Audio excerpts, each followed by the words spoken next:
हम बात कर रहे हैं जलवायु परिवर्तन की, कार्बन उत्सर्जन की और ग्लोबल वार्मिंग और कई दूसरे पहलुओं की।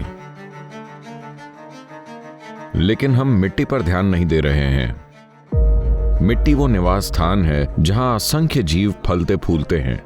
जब मिट्टी समृद्ध नहीं रह जाती तो समझिए कि आपने धरती को कई मायनों में त्याग दिया।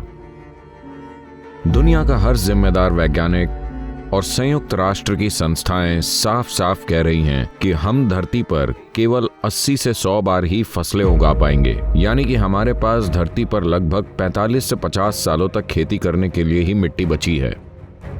सन 2045 तक हम आज के मुकाबले 40% कम भोजन का उत्पादन कर रहे होंगे और हमारी जनसंख्या 9.3 अरब हो चुकी होगी। अगले 25 सालों में जो भोजन का संकट उत्पन्न हो सकता है, उसके नतीजों की कल्पना भी नहीं की जा सकती। जब भोजन की कमी होगी तो पूरी दुनिया में गृह युद्ध शुरू हो जाएंगे। अभी हम जिस चीज का सामना कर रहे हैं वो ये है कि मिट्टी गायब हो रही है। मिट्टी गायब क्यों हो रही है? वो कहां जा रही है? हमारी मिट्टी के साथ क्या हो रहा है? हमें यह समझना होगा कि अगर आप रेत में जैविक पदार्थ मिलाते हैं तो रेत मिट्टी में बदल जाएगी। अगर आप मिट्टी से सारा जैविक पदार्थ निकाल लें तो मिट्टी रेत बन जाएगी। सामान्य खेती की मिट्टी में जैविक पदार्थों की मात्रा कम से कम 3 से 6% के बीच होनी चाहिए। सबसे कम है 3%। मिट्टी को जीवित रखने के लिए, मिट्टी को जीवित मिट्टी बनाए रखने के लिए कम से कम इतना तो होना ही चाहिए। पूरी दुनिया में खेती की मिट्टी की गुणवत्ता में बहुत ज्यादा खराबी आई है। ज्यादातर देशों में पिछले 100 सालों में मिट्टी की ऊपरी परत का 50% से भी ज्यादा पहले ही गायब हो चुका है। भोजन में मौजूद पोषक तत्वों के स्तर में भारी गिरावट आई है। आपको अपने भोजन से जितने माइक्रोन्यूट्रिएंट्स मिलते थे 20वीं सदी की शुरुआत में, उसके मुकाबले आज आपको उसी भोजन से जो मिलता है उसमें 90% की गिरावट आई है। 1920 के दशक में एक संतरा खाकर आपको जो मिलता था, अब 2020 में अगर आपको वही पाना है तो आपको 8 संतरे खाने होंगे। हमने अपने भोजन के साथ ये किया है। Soil is the biggest ecosystem on the planet, and so few people know anything about it. 1 teaspoon of healthy soil probably contains more microbes than there are people on earth.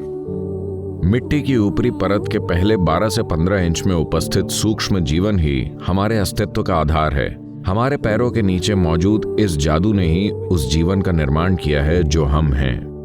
पहले 12 से 15 इंच की मिट्टी इस धरती पर मौजूद 87% जीवों के जीवन का आधार है, जिसमें आप और मैं भी शामिल हैं।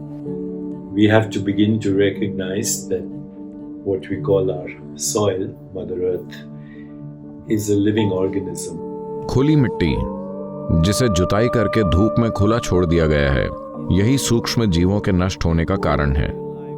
तो हमारा ध्यान खेती पर होना चाहिए। हमारा ध्यान ये पक्का करने पर होना चाहिए कि जमीन जितना ज्यादा संभव हो छाया में रहे। किसी भी तरह की छाया, घास, पौधे, झाड़ियां, पेड़।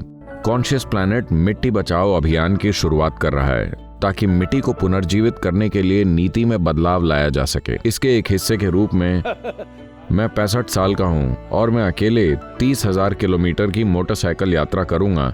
24 देशों से होते हुए 30,000 किलोमीटर की यात्रा नागरिकों से सक्रिय सहयोग प्राप्त करने के लिए, ताकि सरकारों को यह विश्वास मिले कि लॉन्ग टर्म इन्वेस्टमेंट्स की सराहना की जाएगी। तो ये बहुत ज्यादा जरूरी है कि इस धरती पर मौजूद हर सरकार की नीति में मिट्टी का पुनर्जीवन शामिल हो। हमें पक्का करना होगा कि धरती पर लोग ये जान लें कि मिट्टी धन है। ये एक ऐसी विरासत है जिसे हमने अपनी पिछली पीढ़ियों से प्राप्त किया है और हमें इसे भावी पीढ़ियों को एक जीवित मिट्टी के तौर पर सौंपना है। अभी हम एक समय पर हैं कि अगर आप अभी सही चीजें करते हैं तो अगले 15 से 20 सालों में हम इस परिस्थिति को काफी हद तक वापस मोड़ सकते हैं और मिट्टी को पुनर्जीवित कर सकते हैं। लेकिन अगर हम इसे अगले 30 से 40 साल ऐसे ही चलने देते हैं और 40 सालों बाद कोशिश करते हैं तो इसमें शायद 150 से 200 साल लग जाएं। क्योंकि जैव विविधता में उतना नुकसान हो चुका होगा। 21 मार्च से 100 दिनों तक पूरी दुनिया को, इस धरती पर मौजूद हर इंसान को मिट्टी की बात करनी चाहिए। हमें मिट्टी, मिट्टी बचाओ जैसे शब्द हर जगह सुनाई देने चाहिए। ये पक्का करने के लिए कि धरती पर लोगों की विचारधारा हमारे जीवन के सबसे महत्वपूर्ण पहलू की ओर मुड़े, जो कि मिट्टी है। इसे संभव बनाने के लिए आप में से हर एक को जितने ज्यादा संभव हों उतने लोगों तक पहुंचना होगा। दुनिया के बहुत सारे नेता और प्रभावशाली लोग पहले ही इस अभियान में भाग ले रहे हैं। इसका हिस्सा बने और आइए इसे संभव बनाएं। From my part, as much as I can contribute. We're going to save the soil. Do your part. And saving the soils. Our future, our children's future, and our planet's future depend on it. Save the soil. We know what we must do, so let's make it happen. Let's make it happen. Let's make it happen. Let's make it happen. Let's make it happen. Let's make it happen.